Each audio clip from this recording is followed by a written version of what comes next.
J7 TV news Vijayawada press club లో నిర్వహించిన విలేకరుల సమావేశంలో ఆంధ్రప్రదేశ్ ఎస్సీ ఎస్టీ పారిశ్రామికవేత్తల అసోసియేషన్ రాష్ట్ర ఆర్గనైజింగ్ సెక్రటరీ బారుతు రమేష్ మాట్లాడుతూ రాష్ట్రంలోని ఎస్సీ ఎస్టీ పారిశ్రామికవేత్తలకు ప్రభుత్వం విడుదల చేయాల్సిన ఇన్సెంటివ్స్ సబ్సిడీలు 5 ఏళ్లుగా పెండింగ్ లో ఉండడంతో వేలాది కుటుంబాలు తీవ్ర ఆర్థిక ఇబ్బందులు ఎదుర్కొంటున్నాయని తెలిపారు. అందరికీ నమస్కారం అండి. ముందుగా మా కోసం సమయం కేటాయించిన మీడియా మిత్రులకి ప్రత్యేక ధన్యవాదాలు. నా పేరు రమేష్ అండి. ఆంధ్రప్రదేశ్ రాష్ట్ర ఎస్సీ ఎస్టీ పారిశ్రామికవేత్తల రాష్ట్ర ఆర్గనైజింగ్ సెక్రటరీగా వర్క్ చేస్తూ ఉన్నానండి. ప్రభుత్వం ఇంటికి ఒక పారిశ్రామికవేత్తగా నినాదంతో ఇండస్ట్రీస్ పెట్టండి, మేము మీకు సపోర్ట్ చేస్తామనే నినాదంతో మా చేత ఇండస్ట్రీస్ పెట్టించాయండి. అయితే ఈ స్కీమ్ పెట్టినప్పటి నుంచి ఇప్పటి వరకు కూడా ఎప్పుడు బకాయిల సమస్య అనేది లేదండి. ఎప్పుడు కూడా ఎంత అమౌంట్ వచ్చినా కూడా ఖచ్చితంగా ప్రయారిటీ బేస్ మీద అందరికి ఇచ్చేసేవాళ్ళు.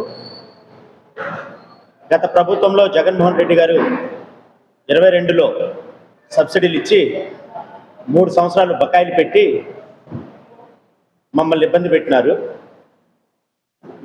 రాష్ట్ర వ్యాప్తంగా ఆంధ్రప్రదేశ్లో ఉన్న ఎస్సీ ఎస్టీ పారిశ్రామికవేత్తలందరూ కూడా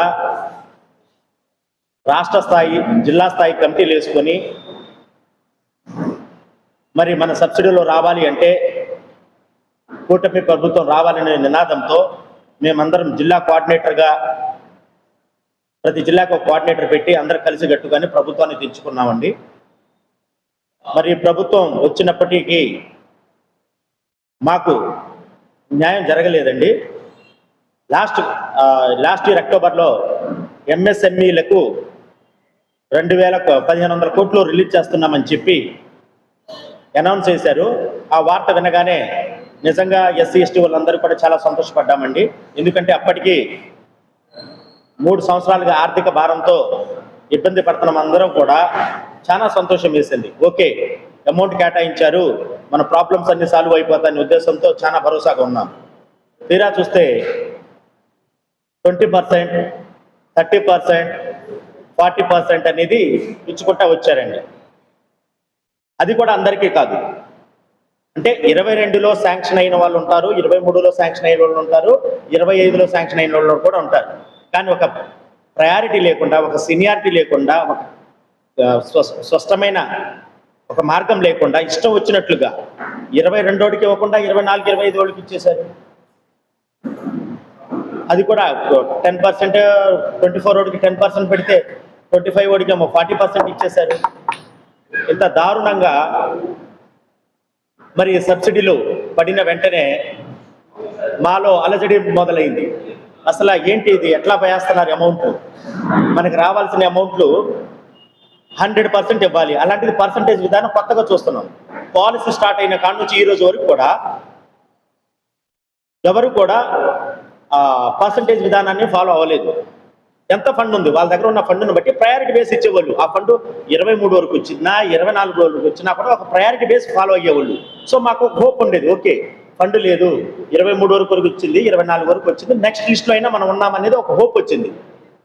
ఎప్పుడైతే 22 వాళ్ళకి 23 వాళ్ళకి ఇవ్వకుండా 24, 25 వాళ్ళకి ఆ 10%, 20%, 40% కొట్టేశారో అందరికీ కూడా రాష్ట్ర వ్యాప్తంగా అందరూ కూడా ఒకేసారి కలుగు తిన్నాము. అసలు ఏంటి, ఎవరికి వేస్తున్నారు, ఏంటి, ఏ బేస్ మీద వేస్తున్నారు అర్థం కాకుండా కేవలం అధికారులు వాళ్ళు కమిషన్లకు కక్కుర్తిపడి ఇష్టం వచ్చినట్లుగా అడిగినట్లుగా ఇష్టం వచ్చినట్లుగా వేసేసారండి. మేము నిలదీశాం. రాష్ట్ర వ్యాప్తంగా ఎస్సీ ఎస్టీలు అందరూ కూడా ఏపీఐఎస్సికి వెళ్ళి నిలదీశాము. నిలదీసిన రోజున అధికారులు నోట్లో నుంచి మాట లేదు, మాకు తెలియదండి, పై వాళ్ళు అంటున్నారు, మాకు తెలియదండి, వీళ్ళకి మన వీళ్ళు అంటున్నారని. దగ్గరగా 750 కోట్లు మాకు బకాయి ఉంటే అందులో 250 కోట్లు పోయినసారి రిలీజ్ చేశారండి. అది కూడా స్పష్టంగా పంచకుండా వాళ్ళకి ఇష్టం వచ్చినట్టు పనిచేశారు. సో అదొక ప్రాబ్లంతో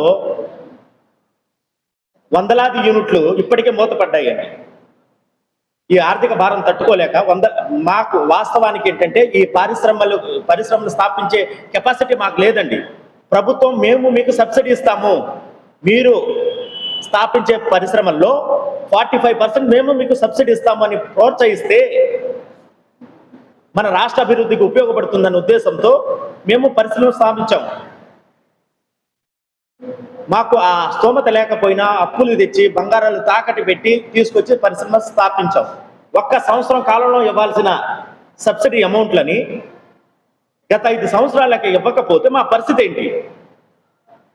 ఈ రోజున పిల్లలు బాధలు ఎట్లా ఉన్నాయంటే కేవలం స్కూల్ ఫీజులు కూడా కట్టుకోలేని పరిస్థితికి వచ్చాము. ఈవిడ మా ఆవిడ గారండి.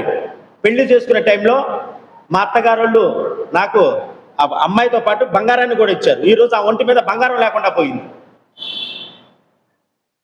ఇది నా ఒక్కడి పరిస్థితే కాదండి, రాష్ట్రంలో ఉన్న ఎస్సీ ఎస్టీ పారిశ్రామికవేత్తలు అందరి పరిస్థితి ఇదే. మీరు ధర్నాకి మేము ఇప్పటికే చాలాసార్లు ధర్నాలు చేశాము, వినతి పత్రాలు ఇచ్చాము, ర్యాలీలు ఇచ్చాము.